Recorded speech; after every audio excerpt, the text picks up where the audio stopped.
Questions 34 to 37 are based on a new, fairly extended passage about Beau Brummel, a famous character in 18th, 19th century London. And this passage in particular relates his meeting Lady Louisa.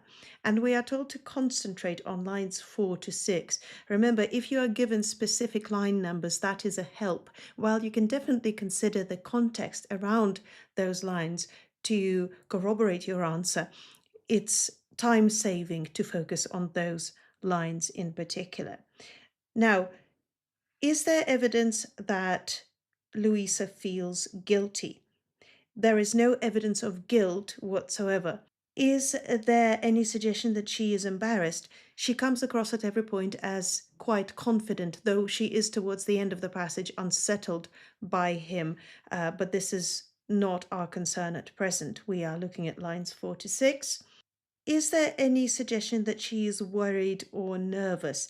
Now, the passage might be misinterpreted that way because a big deal is being made of this meeting between Beau Brummel and Louisa, especially by Louisa's mother, and we may think that therefore this makes Louisa apprehensive, i.e. worried or nervous.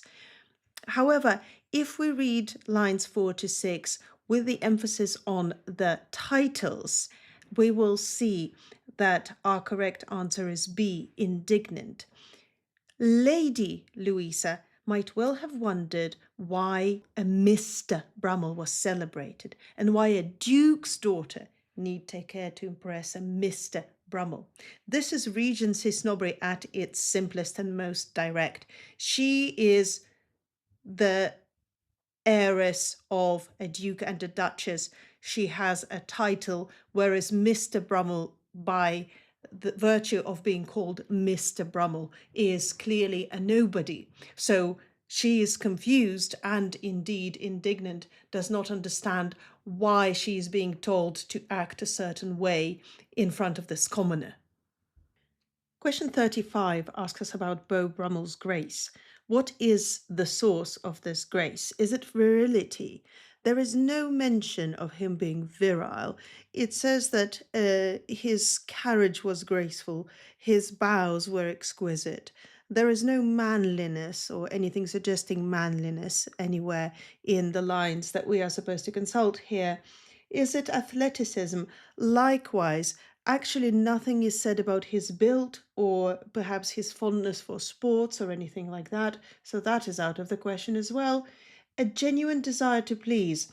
Once again, there is nothing suggesting a genuine desire to please, and moreover, later on, I know we are only supposed to consider lines 7 to 10 here, but later on in the paragraph, we have information that contradicts it, where Brummel behaves in a way that makes Louisa uncomfortable. He does not seem to have a genuine desire to please. So the only option left to us is restrained, and that is corroborated several times in the lines we are supposed to be looking at, such as it says, everybody looked overdressed or badly dressed beside him. His clothes seemed to melt into each other. There was a quiet harmony in their colors, and there was not a single point of emphasis. So this strongly suggests that his style was restrained, it was understated, and therefore that is the right answer. Question 36 asks us how the image of the chair contributes to Brummel's portrayal. Of course, it is not the image of the chair, the sedan chair alone.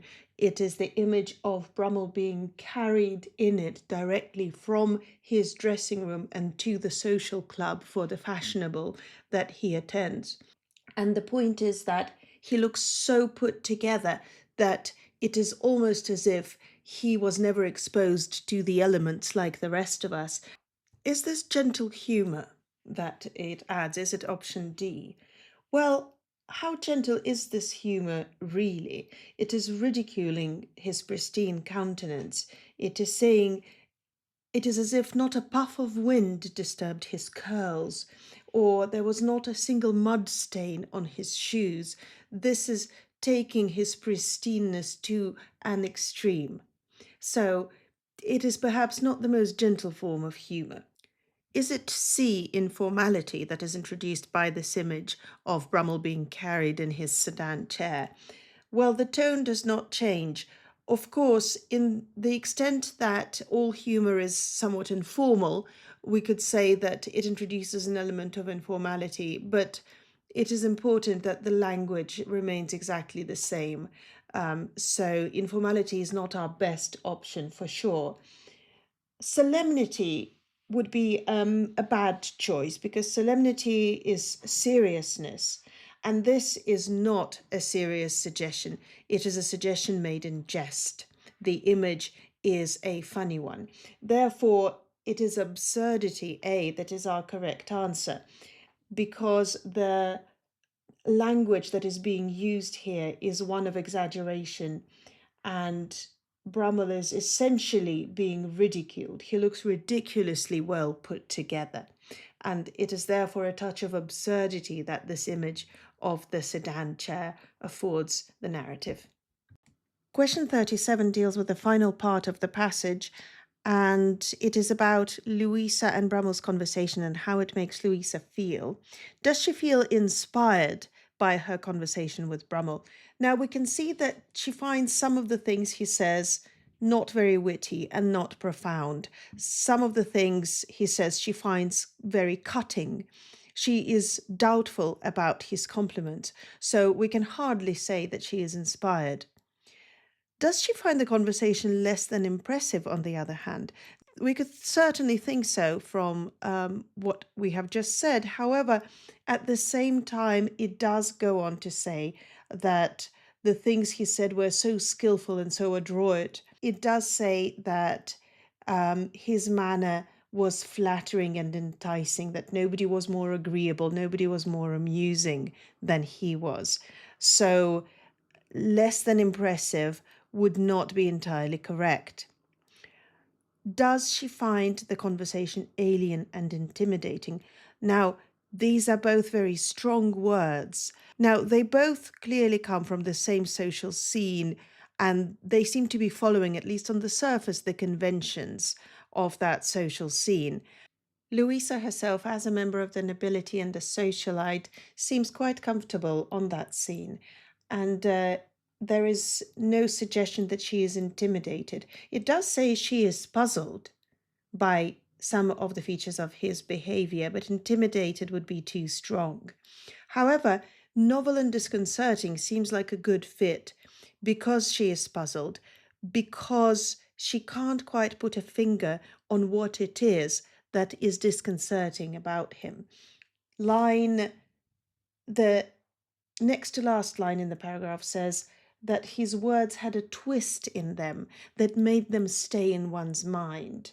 And more important things were forgotten, that she couldn't quite figure out at any point whether or not he was serious, that he had this manner about him that was jocular. Even somebody that is a debutante could not believe that he was serious, and yet she could not directly pinpoint what it was that made it seem so. So she is disconcerted. She has never met anybody quite like him before, and she can't figure him out. Therefore, D is your correct option.